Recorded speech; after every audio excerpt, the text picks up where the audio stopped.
Hi, everyone. I'm Christian Gardner alongside Julia Nicolls, your SGA President, and we're going to be talking about the coronavirus and how Seton Hall is going to deal with it coming back to campus in the fall. So, Julia, first of all, how are you? I'm good. How are you, Christian? I'm doing pretty well, honestly. I just started watching Avatar over again, and so that's a fantastic. I've never seen Avatar, so I think I might have to get into it. I think. That's first things first, high recommend. But Okay. let's talk about Seton Hall. So for anyone that doesn't know, can you just break down for us what we're going to be looking at in the fall, how this plan came to be and what's to come?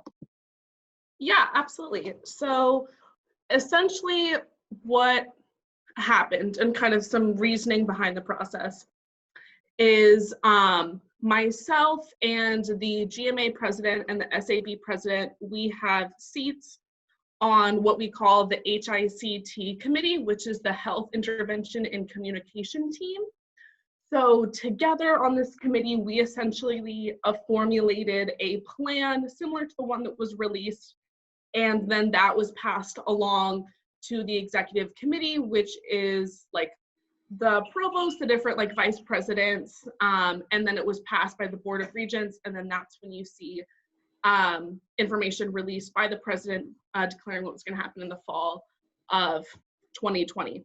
So, and this is essentially what we call the high flex plan for students who decide to return to campus. So there's two options. You can remain completely virtual and still be able to like attend club events, still be able to interact with professors in your classes the same way.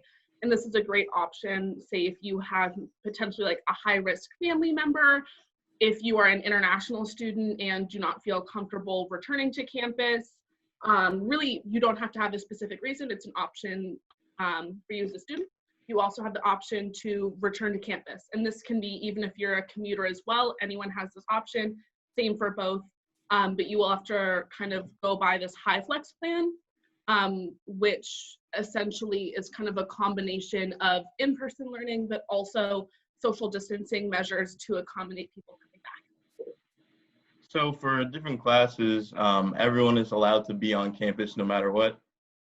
Yeah, absolutely. If you like obviously kind of have to like maintain the different specific safety guidelines set by the state of New Jersey and by Seton Hall, but ultimately, yes, anyone who wants to come back can. All right, that sounds great. So for housing, people are supposed to move in August 24th, if that's correct?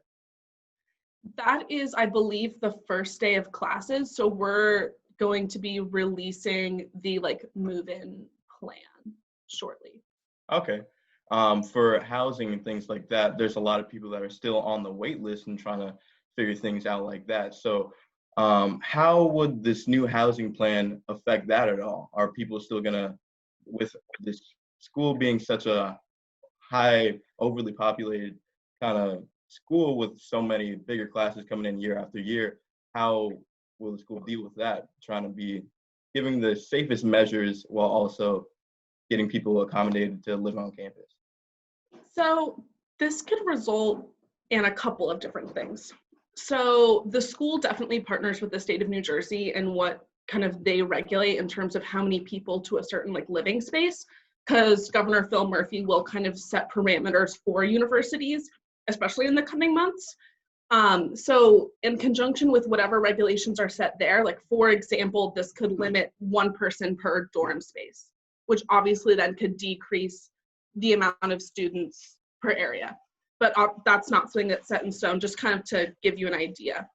But also, for example, this could mean that like, because more students might opt for a complete online learning option, that there's more availability in housing, so students could get off the wait list.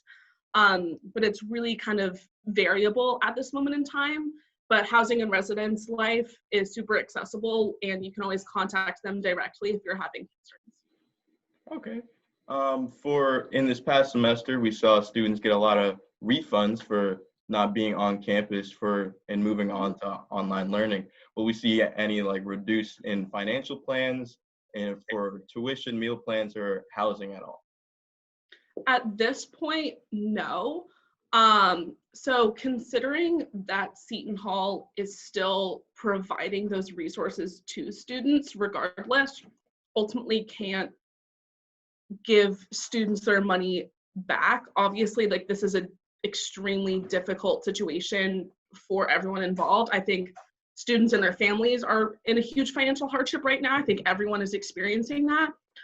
Same for the university. Around between 70 and 80% of the university's funding does come from tuition, versus other universities, which may be more endowment dependent, which is like money from alumni, donors, etc. So other universities may have a stronger ability to like decrease tuition because they have more of that endowment to rely on. Seton Hall isn't one of those universities, so can't necessarily be decreasing tuition. However, there is increased funding opportunities available for students. So you may know of like the Seton Hall University Emergency Fund, which any student can apply for and get additional funding based on different circumstances. And that this has been continuous regardless of COVID. And then there's also the additional money through CARES funding, which students can also apply for. So it's meant to, tuition is going to stay the same, but for students experiencing financial hardships, there is going to be additional like scholarship and funding options available for those students. And that's to offset that not changing tuition, if that makes sense. Okay. Also in this past semester, we saw the pass-fail period extend all the way up until finals. Will we see anything like that in this coming fall semester? So essentially the reasoning behind pass-fail being extended. So pass-fail is a policy that's always been in place at Seton Hall. But for example, it's kind of similar to like the withdraw deadline. So they'll be very similar. So it'll be maybe like 6 or 8 weeks into the semester, you can declare like withdrawing from a course, or you can declare pass fail. The reason that for the spring it was extended was because at the time that the university had suspended in-person classes, that pass fail deadline had already passed. So to my knowledge, unless there is extenuating circumstances for students, I think the university will definitely be flexible, but just know that you still do have pass fail as an option. That deadline just isn't going to be until the last day of classes. You'll just have to decide that earlier on in the semester. Okay. But now for you personally, how's this process been for you? I mean, you came into being president during such an uncertain time, and a lot of your campaign was spent trying to help people navigate onto online learning. Yeah, I think ultimately it is definitely a stressful time to be in this position, but if anything, for me, I do find it more motivating. I think that students have become significantly more invested into how the university functions, where their tuition money is going, how they can be changing different circumstances. So it makes things at the same time easier for me as a president, because there's significantly more people who want to be interacting, who want to learn, who I can, be really connecting with, which I really appreciate. And while it has definitely changed my presidency, I think that it is definitely more exciting for me because I get to impact more people and have more of a connection and get to provide more resources than I would have if this hadn't happened. Speaking on that, how have your plans, like looking towards the year, changed for your presidency?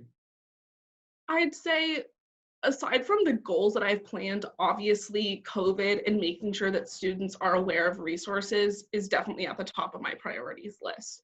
Like, for example, like CARES funding and the Seton Hall Emergency Fund, I'm consistently surprised at the number of students who don't know that that is an option. And so ultimately my first priority is always going to be making sure that students have access to administration, have access to funding resources. And then definitely working on those goals that I campaign for is still a priority for me. It's still something I'm working towards, but ultimately the students voted, me and my executive board into office. So whatever is at the top of their priority list is going to be at the top of mine. And I'd say COVID and resources there is at the front of students' minds. So if any student was looking to get in touch with you, if they had fellow questions, how's the best to get connected with you? I'm a pretty open person. You can pretty much like search my name in Outlook. You can just send me an email. I also throw around my phone number a lot on like Facebook groups. If like that's the best way to reach me. Also, I get a lot of Instagram DMs with questions, and like that's also great too. So really whatever platform is easiest to you, I try to be as accessible as possible because I'm also a student. So I just, student to student, whatever's easiest.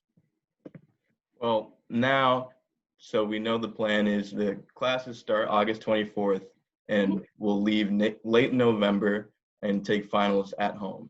But for some Pirates, they're still a little uncertain about it. What would you say to a fellow Pirate, and especially new Pirates with freshmen coming in and a lot of transfers coming in as well, that are kind of apprehensive of coming to campus? Yeah, I definitely say, one, if you're concerned about safety and the health of yourself and your family members, this plan was developed so that, one, you get the most out of your tuition dollars and you get the most out of the money that you spend. And that safety of yourself and of your family is at the utmost priority. And I don't think that the university would have made such decisions if, for example, testing and different safety resources were not going to be heightened for everyone. And so I just really encourage you to come in with an open mind. I can definitely speak. I just recently had a meeting with the orientation team.